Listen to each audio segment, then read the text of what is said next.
Je voulais exprimer le côté renversant, c'est-à-dire le côté paradoxal aussi, et qui conteste profondément non seulement le mode de vie de l'homme moderne, mais surtout, avant son mode de vie, sa façon d'envisager le monde, l'univers, et sa place à lui dans l'univers.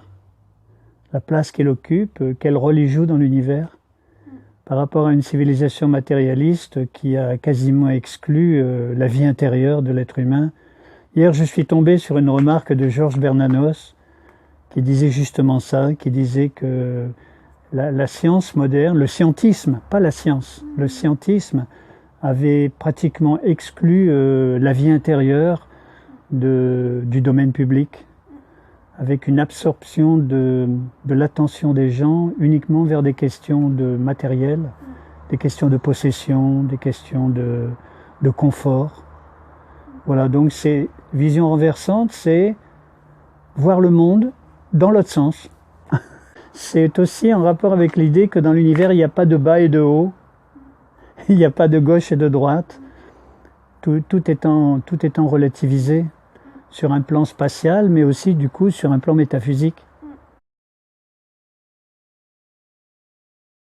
Difficilement, parce que ça a été l'objet d'une extinction d'abord par les religions, notamment le monothéisme, qui est une vision du monde unificatrice et uniformisante.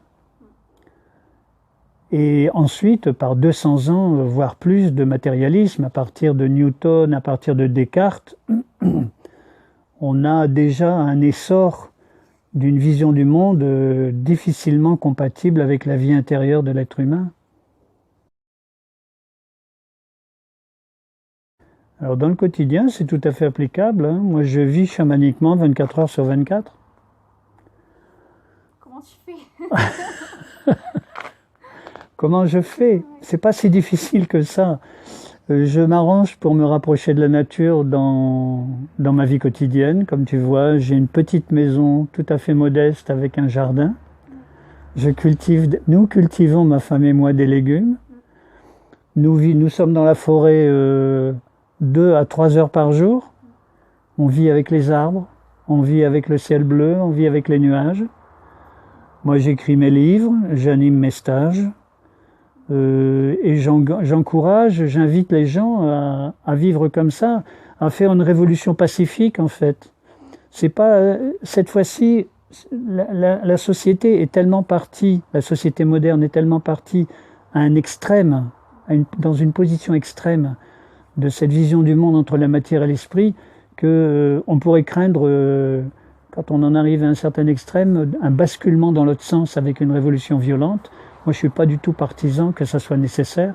Je pense que le nombre de gens qui commencent à vivre une vie alternative augmente et va continuer d'augmenter jusqu'à ce qu'il y ait une masse critique de ces gens-là qui fasse basculer tout le reste de la société. Et je le sens venir dans pas si longtemps que ça. Alors ça ne veut pas dire que ça seulement, ça veut dire aussi une exploration de l'espace de conscience. On fait un travail que l'on désigne souvent par le mot de méditation, qui est un mot qui veut plus dire grand chose, mais enfin qui a le mérite de signifier un petit peu une attitude attentive à soi-même et à ce qui est autour de nous. Voilà, c'est la signification à peu près que l'on donne à la méditation.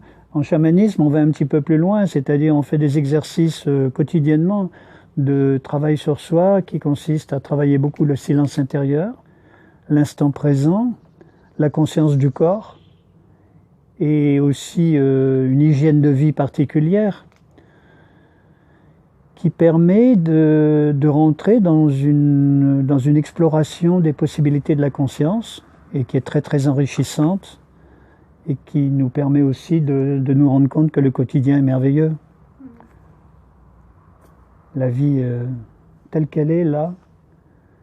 Mais c'est difficile pour l'homme moderne de se rendre compte à quel point un simple moment passé par exemple ici dans cette forêt, dans cet environnement, peut apporter un grand bonheur. C'est qu'il n'en a plus les moyens parce qu'il est mis sous pression par le productivisme, produire, consommer, il n'a plus le temps de faire ça. Et mes élèves, dans les stages qui durent 6 jours, il leur faut un minimum de temps au début du stage pour déjà ne faire que se poser là où ils sont. Ensuite, au bout d'une journée et demie, ils commencent à rentrer sérieusement dans les exercices de conscience élargie. Mais il faut bien une journée pour diminuer l'influence de la pression productiviste qui s'est installée dans leur conscience. Les gens ne peuvent plus être attentifs à chaque instant présent. C'est plus possible pour la majorité d'entre eux.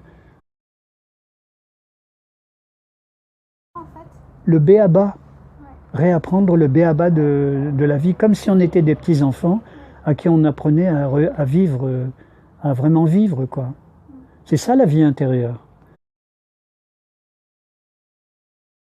Oui, avec un peu d'humour caustique aussi, sur le système, sur les exagérations extraordinaires, l'extrémisme de la vie que nous menons dans le monde moderne.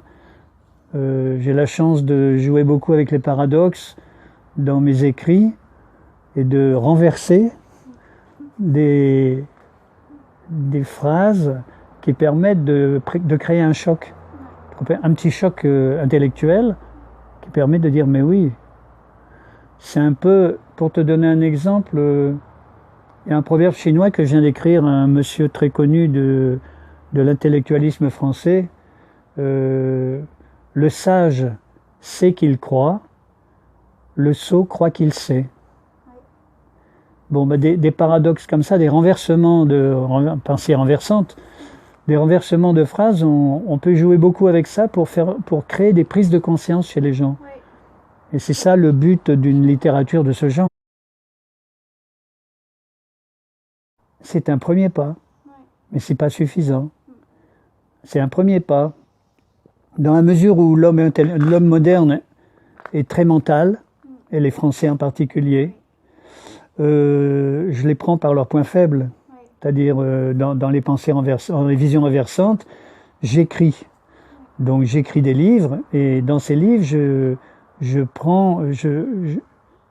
j'aborde la proposition de changement qui est tout à fait présente dans tous mes livres, par le point où les Français et les Occidentaux en général sont le plus ouverts, c'est-à-dire l'intellect. Après, effectivement, ça suffit pas de faire une prise de conscience, il faut changer sa vie. Et après, il y a des méthodes dans le chamanisme, il y a des méthodes, et qui n'empêchent absolument pas les gens de vivre. Moi, je vis tout près d'une petite ville. Je suis en ville 2 ou 3 fois par semaine pour faire des choses que tout le monde fait. Mais je l'ai fait avec le recul d'un éclaireur. Sur ton site internet? Oui, mon site, il s'appelle chamanisme-écologie.com. D'accord, le petit tiré du 6, hein? Voilà, c'est ça. Voilà. Et là, il y a un site assez riche qui est tenu par un garçon charmant, il s'appelle Olivier, et qui m'a fait un très beau site, varié, avec de l'image et du texte, avec plusieurs rubriques. Et on a déjà une idée, en allant sur mon site, de ce qui va se passer dans les stages, et puis de ce qu'on peut en retirer, surtout de la richesse qu'on peut en retirer, pour essayer de changer son existence et de faire bouger un peu le monde qui va en ce moment pas très très bien.